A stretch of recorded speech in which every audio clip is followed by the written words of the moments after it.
नमस्कार, मी विजया आवामन। विधानसभेची तोंडी परीक्षा या सिरीज अंतर्गत आपण वेगवेगळ्या उमेदवारांसोबत त्यांचे व्हिजन समजून घेत असतो।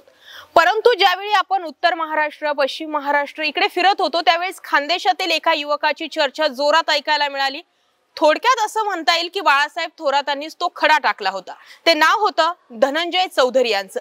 गिरीश चौधरी यांचे चिरंजीव धनंजय चौधरी या विधानसभेच्या निवडणुकीत दिसणार का, अशा चर्चा जेव्हापासून सुरू झाल्या तेव्हापासूनच नेमके धनंजय चौधरी कोण आहेत, त्यांचं व्हिजन काय आहे आणि त्यांच्या आजोबांनी या अगोदर 28व्या वर्षी आमदारकी आणि नंतर मंत्रिपद घेतलं होतं। धनंजय चौधरी तर फक्त करंटली 25 वयाचे आहेत, म्हणजे 25 वर्ष त्यांच्या पूर्ण झालेले आहेत वयाचे, आणि ते आता आमदारकीसाठी कसे इच्छुक आहेत, त्यांची गणिते काय आहेत ती समजून घेऊयात। नमस्कार। नमस्कार।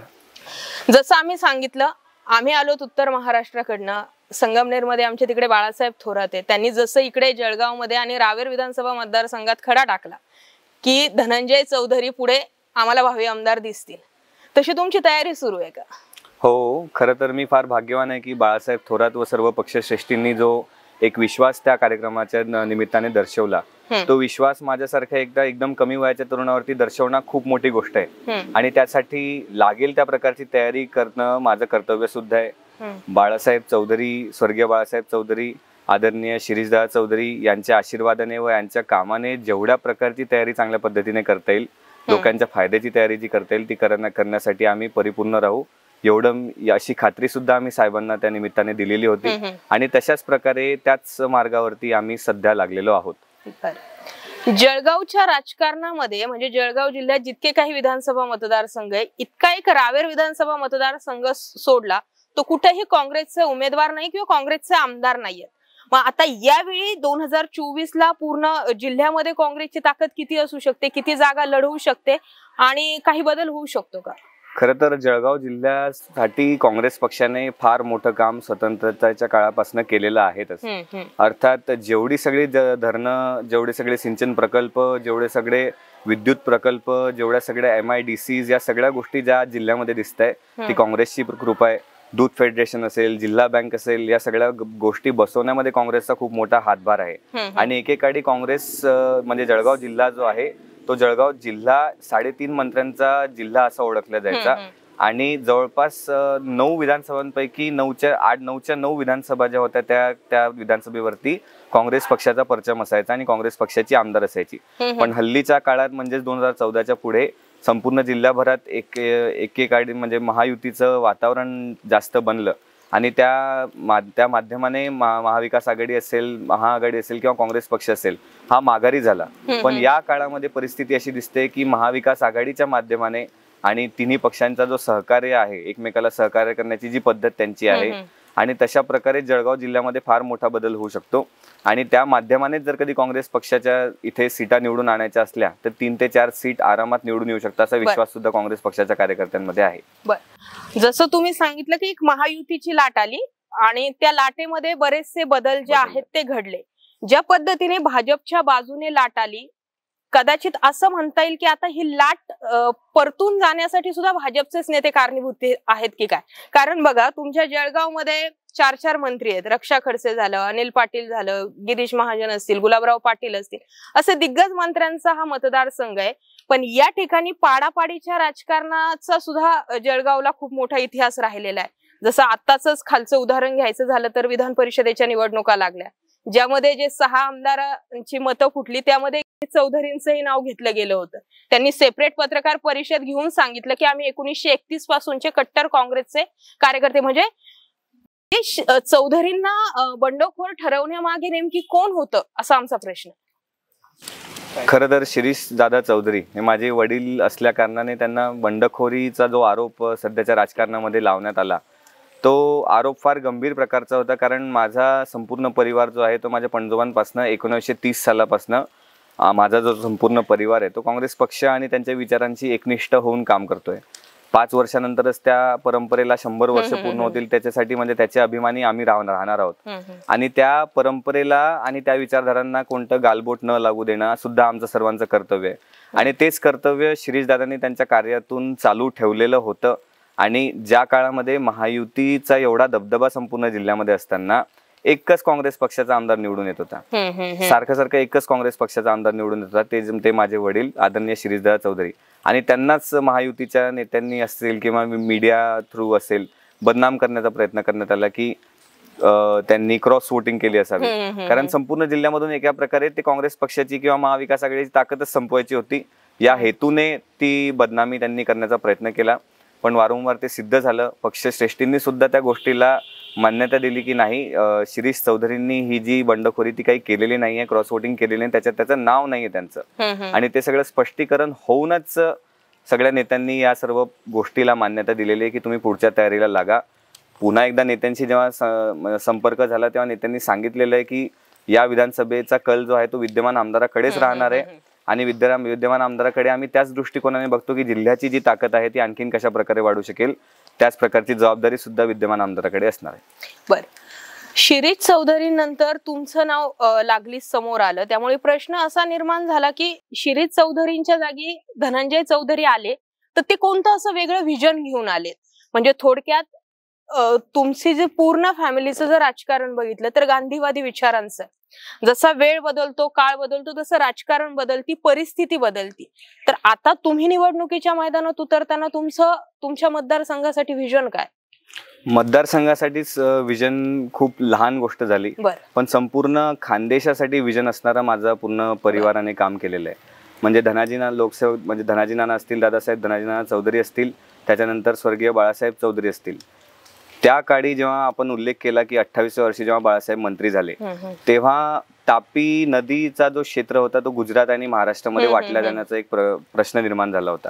आणि त्याच्यामध्ये 66% ज्या पाण्याचं जे क्षेत्र होतं ते गुजरातच्या हद्दीमध्ये यावं असा गुजरातच्या नेत्यांचा प्रस्ताव होता. पण उरलेले 34% जो आहे, उरलेल्या 34%मधनं एरिया वाईज आपला क्षेत्र जास्त असल्यामुळे त्या फायलीचाच परिपूर्ण अभ्यास करून बाळासाहेबांनी तो विषय लावून धरला.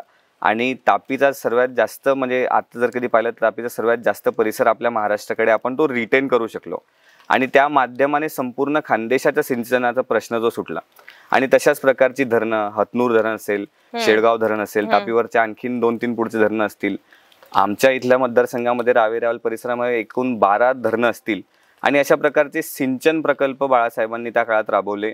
संपूर्ण जिल्ह्यामध्ये पाण्याचा जो प्रश्न होता तो सोडवायचा प्रयत्न केला. त्याच्यासोबतच सिंचन असताना त्यांनी शिक्षणाची एक वेगळी संकल्पना राबवली. शिक्षणाची एका प्रकारे त्यांनी गंगाच्या पूर्ण परिसरामध्ये आणली की वेगवेगळ्या संस्थांना परवानगी देण्यापासून त्या संस्था उभ्या करण्यापर्यंत त्यांचा हातभार त्याच्यामध्ये लागला. आणि अशा प्रकारे सिंचन आणि शिक्षण आपल्या क्षेत्रामध्ये ते आलं. आणि तशाच प्रकारचं काम आदरणीय शिरीषदादांच्या मार्फत चालू राहिलं. त्यांनी ते काम चांगल्या प्रकारे सांभाळून ठेवलं आणि अनेक मोठी कामं त्यांनी सुद्धा उभी करून दाखवली. पण त्याच्याच पुढे आता सिंचन आणि शिक्षण आमच्या परिसरामध्ये असल्यावरती त्याला उद्योगाचा हातभार लागला पाहिजे अशी माझी प्रामाणिक इच्छा असणार आहे. कारण आज जर कधी फक्त आमच्याच परिसरात बोलणं झालं तर यावलला MIDCचा अभाव आहे. त्याच्यानंतर सावदा फैजपूर, म्हणजे फैजपूर आणि सावदा परिसर MIDC गोंधळल्या गेलेली आहे. रावेर MIDC आहे पण ती चांगल्या प्रकारे चालत नाहीये कारण त्याच्यामध्ये इन्फ्रास्ट्रक्चरल डेव्हलपमेंट काहीच नाहीये. त्याच्यानंतर शिरीषदादांनी नुकताच पाल MIDCची मागणी केलेली होती, जेणेकरून मध्य प्रदेशच्या सीमेवरती आणि महाराष्ट्रामध्ये, म्हणजे पाल एकदम मध्य प्रदेशच्या सीमेवरती असल्या कारणाने तिथे ट्रान्सपोर्टेशन आणि आपल्या राज्यात पण ट्रान्सपोर्टेशन अशा प्रकारच्या ज्या सोयी आहेत त्या सहज निर्माण होऊ शकतील. म्हणून पाल MIDC सुद्धा मागणी लावून धरणे, जेणेकरून छोटे उद्योग असतील किंवा मोठे उद्योग असतील यांच्या सर्व म्हणजे गरजांसाठी जो इन्फ्रास्ट्रक्चरल डेव्हलपमेंट आपण जी म्हणतो ती होऊ शकेल. आणि छोटे उद्योग निर्माण होऊन एके प्रकारे आपल्या युवकांचा जो बेरोजगारीचा सर्वात मोठा प्रश्न आहे तो सुटू शकेल. बेरोजगारीमुळे अविवाहित तरुणांची संख्या आमच्या परिसरामध्ये खूप जास्त प्रमाणात वाढत चाललेली आहे. आणि एकेकाळी महायुती सरकारने 10 वर्षापूर्वी वर्षाला तुम्हाला 1.5 कोटी रोजगार देऊ अशी संकल्पना त्यांनी केली, अशी खात्री त्यांनी जनतेला दिली होती. मी फसवलं होतं. ते रोजगार आज दिले नाही. त्यामुळे सर्व युवकांची खूप मोठी ओरड आहे की आम्हाला आमचा संसार चालवता येत नाही, पाहिजे तेवढा पैसा आमच्या घरात येत नाहीये. आणि तो येत नसल्यामुळे एका प्रकारचं दारिद्र्य आणि निराशा पूर्ण समाजात पसरते. आणि ती दारिद्र्य आणि निराशा थांबवण्यासाठीच आणि कुठे संपुष्टात आणण्यासाठीच माझ्या पुढच्या काळामध्ये प्रयत्न असणार. म्हणजे पूर्ण लॉंग व्हिजनच तुमचं आहे म्हणा.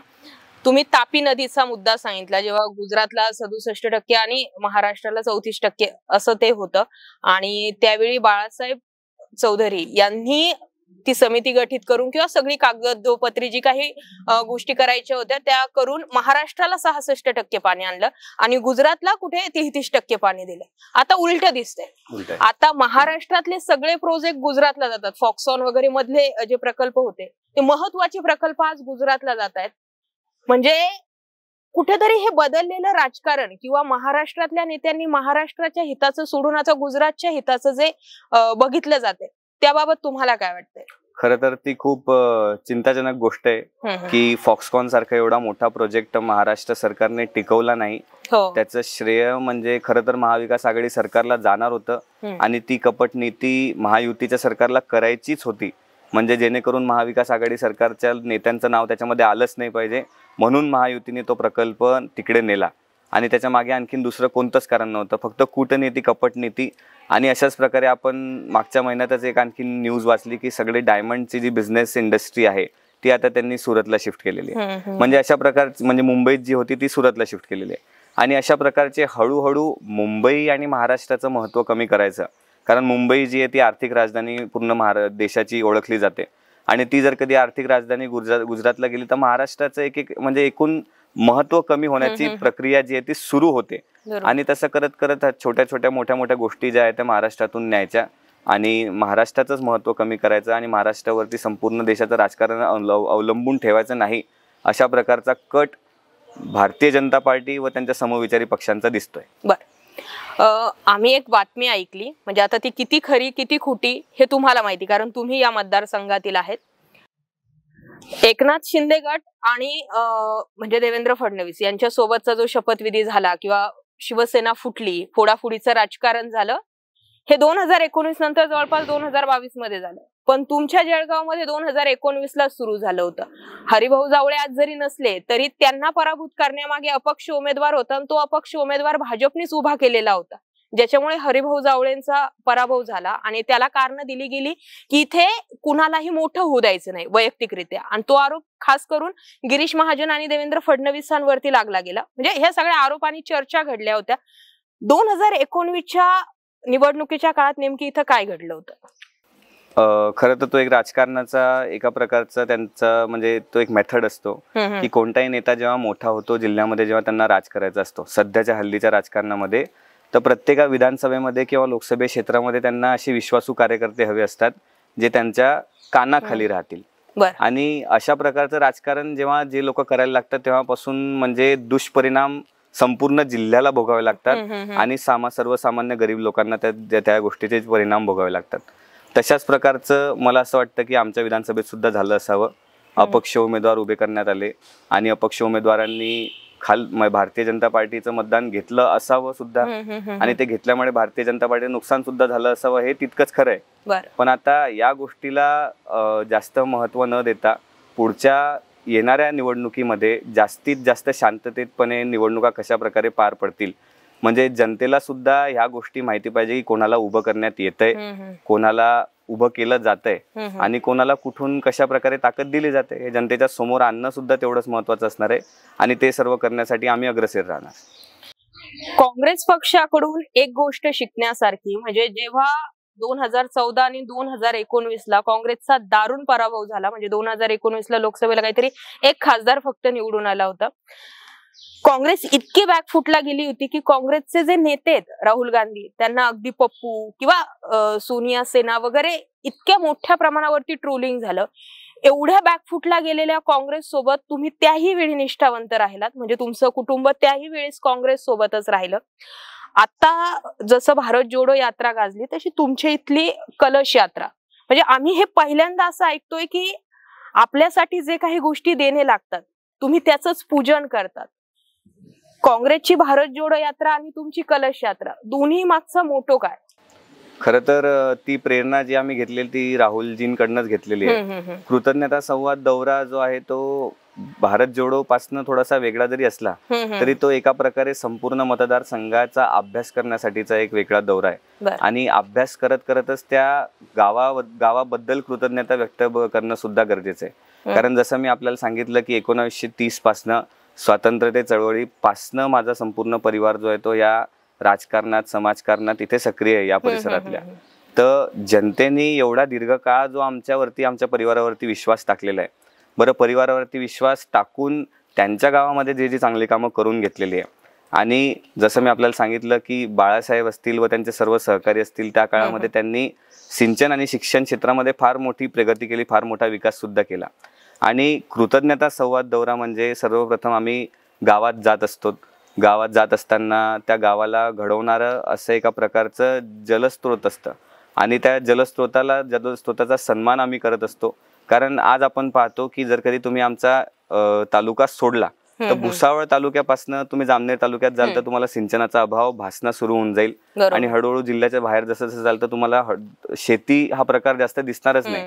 आणि या परिसरामध्ये त्या सर्व गोष्टी नाही. 100% सिंचन आमच्या रावेर आणि यावल तालुक्यामध्ये आज जे आहे ते या सर्व लोकांमुळे आहे, ज्यांनी पुढाकार घेतला, विहिरी बांधून घेतल्या, टाक्या बांधून घेतल्या, ट्यूबवेली करून घेतल्या, पाईपलाईनी करून घेतल्या, आणि एका प्रकारे त्यांनी गावाचाच पूर्ण विकास करून घेतला. कारण आजही आमचं संपूर्ण क्षेत्र जे ते कृषी प्रधान क्षेत्र म्हणून ओळखलं जातं, आणि त्या जलस्रोताचा सन्मान करायचा, त्या गावाला घडवणाऱ्या ज्या सर्व व्यक्ती असतील, म्हणजेच अर्थातच की शेती क्षेत्रात असेल, औद्योगिक क्षेत्रात असेल, सामाजिक क्षेत्रात असेल, राजकीय क्षेत्रात असेल, धार्मिक क्षेत्रात असेल, वेगवेगळ्या क्षेत्रातील सर्व लोक ज्यांनी आपलं जे गाव घडवलं असेल, परिसर घडवलं असेल, त्यांच्या नावाने सध्याच्या काळाची गरज म्हणजे वृक्ष लागवड. कारण पॉल्युशन आपल्या पूर्ण जगात खूप मोठ्या प्रमाणात वाढते, तर वृक्षारोपण त्यांच्या नावाने एक झाड लावायचं आणि त्यांना तशा प्रकारे सन्मान करायचा. आणि अशाच प्रकारे करत करत संपूर्ण गावाचा एक अभ्यास करायचा, कानाकोपऱ्यात जायचं, गल्लोगल्ली फिरायचं, पायी फिरायचं, समस्या जाणून घ्यायचा, काय काय अडचणी त्या समजून घ्यायच्या, आणि त्या समजत स्वतःकडे लिहून सुद्धा घ्यायच्या, जेणेकरून येणाऱ्या काळात जर कधी संधी मिळालीच तर ते सोडवण्यासाठी परत जनतेपर्यंत जावं लागणार नाही, ते आपण आधीच करू शकू. बरं, म्हणजे धनाजी नाना चौधरींनंतर आता तुमची चौथी पिढी जी आहे ती राजकारणात आहे. खरं तर इतक्या काळ, दीर्घकाळ लोक कुणाला संधी देत नाहीत, त्याच स्थानावर पोहोचवत नाहीत. काहीतरी तुमच्या कुटुंबाचं 100% असणार की तुम्हाला या स्टेज पर्यंत आणलंय. ज्या पद्धतीने मधुकर चौधरी यांचं रेकॉर्ड राहिलंय, वयाच्या 28व्या वर्षी आमदार, तुम्ही 25व्या वर्षी मैदानात येत आहेत. त्या राजकारणात आणि आजच्या राजकारणामध्ये चॅलेंजिंग गोष्टी कोणत्या वाटतात? आधीचं राजकारण फार विश्वासाचं, निष्ठेचं आणि शब्दाचं राजकारण होतं. म्हणजे एकमेकांप्रती विश्वास सुद्धा लोकांना होता, निष्ठा तर 100%च्या सुद्धा वरती असायची, आणि शब्द दिलेला कधी खाली पडणार नाही. तो जगण्यासाठी लोक सुद्धा स्वतःच्या जीवाचं रान करून टाकायचे, आणि त्यांचे कार्यकर्ता सुद्धा त्यांना तितकं तोलून धरायचे. म्हणजे अशा प्रकारचं राजकारण होतं. आणि तुमच्या आजोबांनी बऱ्याचदा राजीनामे दिलेले, छोट्या मुद्दे. आता इथे बराचसा वाद होतो तरी कुणी राजीनामे द्यायला तयार होत नाही. म्हणजे आम्ही जे किस्से वेगवेगळे ऐकले यशवंतराव चव्हाणांपासूनचा, की कसे मधुकर चौधरी हे नेमकी मंत्री झाले, वाटतं का आता कुणी राजीनामे देईल वगैरे असं वाटतं? अशा प्रकारे शक्यच नाही.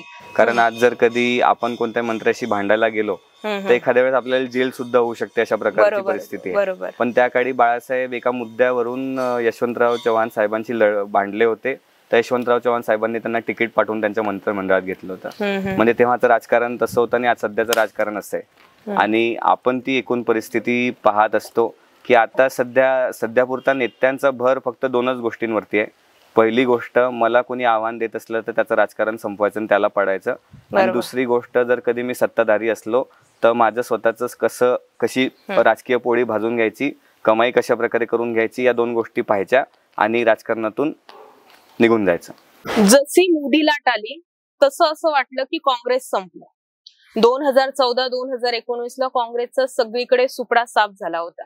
काँग्रेसचं नेतृत्व सोनिया गांधींनी जास्त केलेलं पाहिलं. खरं तर जेव्हा काँग्रेसचा डाऊनफॉल सुरू झाला तेव्हा राहुल गांधींची एंट्री झाली, आणि त्याच काळात राहुल गांधी म्हणजे दुसरा पप्पू किंवा वगैरे वगैरे असे त्यांना स्टेटमेंट दिले गेले. इतका डॅमेज झालेला असलेला व्यक्ती पुन्हा एकदा आत्ता भारत जोडो यात्रेनंतर पुन्हा एकदा काँग्रेसनं त्याच लेव्हलवरती स्वतःचा पॉवर आणला किंवा त्याच मुवमेंट वरती आले.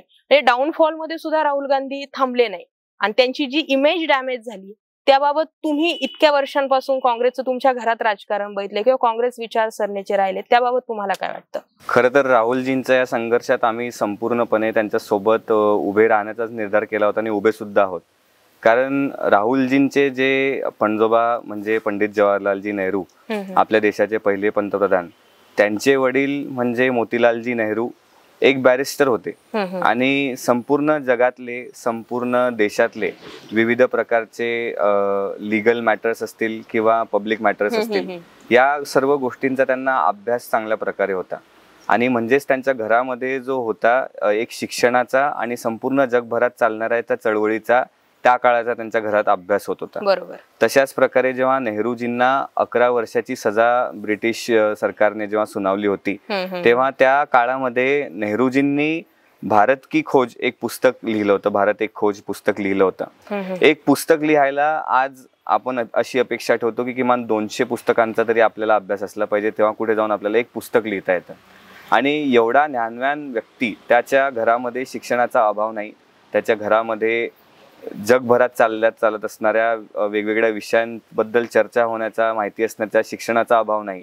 आजही आपण पाहतो ऑक्सफर्ड सारखे, कॅम्ब्रिज सारखे युनिव्हर्सिटी गेस्ट लेक्चरसाठी राहुलजींना तिकडे बोलवतात. आणि राहुलजींनी त्यांच्या आजींचा मृत्यू होताना त्यांच्या समोर पाहिलेला आहे. त्यांनी जे स्वतःच्या आयुष्याचं बलिदान दिलं, पूर्वकल्पना असताना सुद्धा की अशा सगळ्या घडामोडी होणार आहे, तरी त्या घाबरल्या नाही आणि त्यांनी त्या गोष्टीचं आव्हान स्वीकारलं. राजीवजी गांधी, आपल्या देशाचे माजी पंतप्रधान, त्यांना सुद्धा कल्पना होती की अशा प्रकारची घटना, अशा प्रकारचा बॉम्ब त्या सभेनंतर फुटणार आहे. आणि त्याची सुद्धा कल्पना असताना, त्या एजन्सीने माहिती दिलेली असताना सुद्धा राजीवजी थांबले नाही आणि त्यांनी ते आव्हान स्वीकारलं. त्यांनी जे होईल ते होईल, मी माझ्या देशासाठी काम करेल हे ठरवलं. आणि तशाच प्रकारचं आव्हान राहुलजींनी स्वीकारलं की त्यांची प्रतिमा असो किंवा त्यांच्या जीवाची पर्वा असो, ही त्यांनी केलं नाही. कारण मी वैयक्तिक त्यांना जेव्हा भेटलो, भारत जोडो यात्रेमध्ये मी त्यांना भेटलो आणि मला सुद्धा माझ्या नेत्याची काळजी होती, तेव्हा स्वाभाविकपणे आम्हाला त्यांच्याकडनं एक मशाल पेटवायची होती. आणि ती मशाल पेटवत असताना मी राहुलजींना सांगितलं की राहुलजी, थोडंसं मागून तुम्ही पेटवा. पण राहुलजी त्या गोष्टी सुद्धा ऐकून घ्यायला तयार नसत होते की राहुलजी फक्त यायचे, मशाल लावायची का मला हाती मशाल द्या, मी मशाल लावतो आणि चालतो. म्हणजे अशा प्रकारचं एवढं नेतृत्व आहे जे कोणत्याही गोष्टीला घाबरत नाही, खालच्यापासून वरच्या कोणत्याही गोष्टीला घाबरत नाही. म्हणजे आज ते रस्त्यावरती चालण्यापासून लोकसभेमध्ये पंतप्रधानांना आव्हान देण्यापर्यंतच्या सगळ्या गोष्टी त्यांच्या छातीवरती घेत आहेत. आणि या सगळ्या गोष्टी सामान्य जनतेला सुद्धा कळणार आहे की देशाचं नेतृत्व करण्याची जबाबदारी राहुलजींमध्येच होती. कारण आज आपण पाहतोय की राहुलजी जे मुद्दे लोकसभेमध्ये मांडताय, आंतरराष्ट्रीय असतील किंवा राष्ट्रीय असतील, ते मुद्दे पंतप्रधान व त्यांचे सर्व सहकारी चोरून चारून त्या सर्व मुद्द्यांना चालवत आहेत.